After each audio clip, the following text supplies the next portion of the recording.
This story captivating. Undetermined. That's the official cause of death for a woman found unresponsive on an Amtrak train last September. Thanks for staying with us tonight. I'm Aristea Brady. I'm Jeremy Hubbard. Her family called the problem solvers and our investigative reporter Chris Halsney, hoping we could shed some light on her mysterious death in this problem solvers special investigation.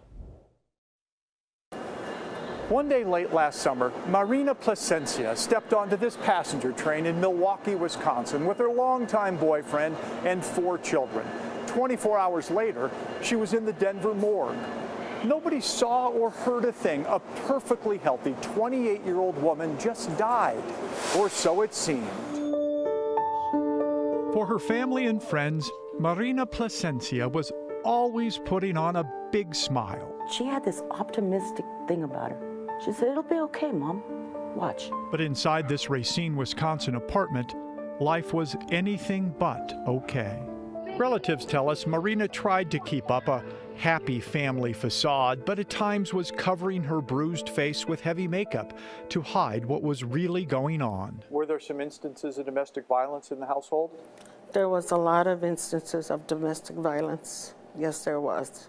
He was very abusive with her. The he she's talking about was Marina's live-in boyfriend and father to her 3 sons, Angelo Mantich. In 2015, Racine court records show Mantich was convicted of domestic violence battery after he punched Marina in the head several times with a closed fist, where afterwards she was unable to hear out of her left ear. Marina's Aunt Julia picked Marina up and took her to the hospital. She had a head concussion and broke her eardrum. Mantich spent 100 days in jail, but when he got out, Marina, like so many other domestic violence survivors before her, allowed her abusive boyfriend back into her life. He's changed. He said he's not going to drink no more, and he's going to go to counseling, and he's going to, he's going to do this and he's going to do that. I said, "Baby, that's not a good idea." "Well, Mom, I got to try for the kids." But 7 different relatives, including Marina's father and 3 aunts living in Wisconsin, told the Fox 31 problem solvers the violence at home continued. So the family hatched a secret escape plan.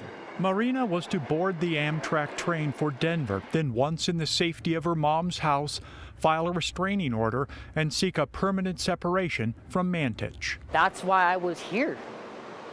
To let him know she's not going with you. She's coming home with us, where she belongs. Here is the last known photo of Marina alive, in front of the Amtrak train in Milwaukee with her dad and kids. Bruises evident on her face. Mantich is not in the picture, but according to transit records, was on the passenger train with his family.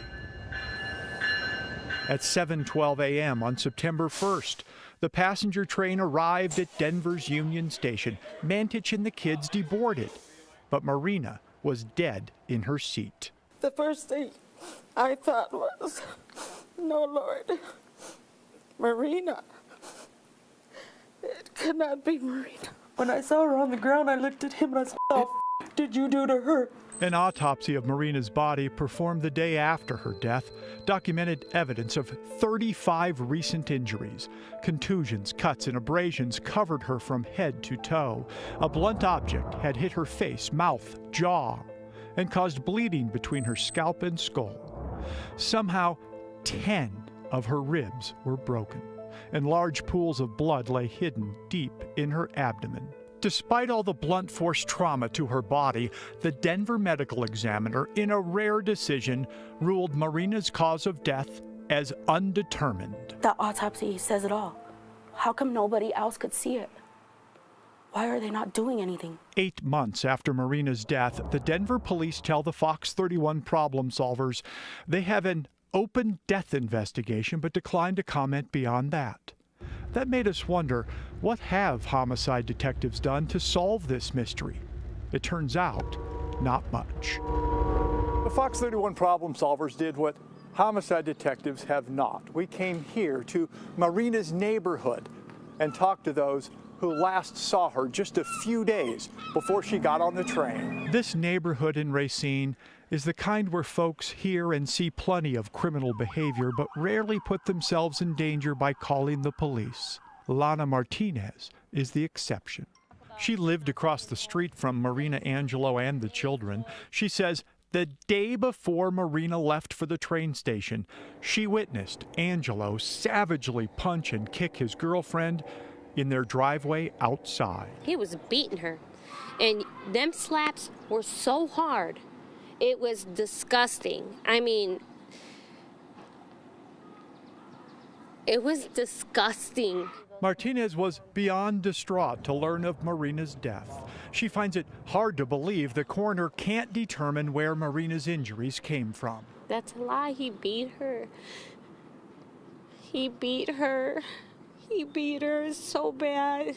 I know he did. Martinez says police have not contacted her, although she says she has contacted Racine police on numerous occasions to tell them about domestic violence against both Marina and the children by Mantich's hands. Numerous accounts, not just with her, the kids, he would beat them. You hear screaming, you can hear the kids, crying, stop, you're hurting me, or it hurts. And if there was any remaining question as to Mantich's mean streak, listen to this audio recording of what his boys themselves are reportedly telling family and social workers following Marina's death. Would he hit her a lot? She got bruises everywhere. Did he hit her? Yeah, and then he starts crying. Then he punched me. Then He punched you? I get bruises everywhere. That's how I get bruised. The Fox 31 problem solvers tracked Mantich down in the Thornton area. Hey, Angelo. My name's Chris Halsey from Fox. We just want to ask you what happened on the train. It's cool, man. You get that camera out of my face. If he has any answers as to what, if anything, happened to Marina during her journey to Denver, he's not saying. Hey, Mom. Just want to make sure that you're okay. Marina's mom still listens to her daughter's voice nearly every day, and even though it makes her cry, she vows to use that emotion to fight for answers as to what happened on the train.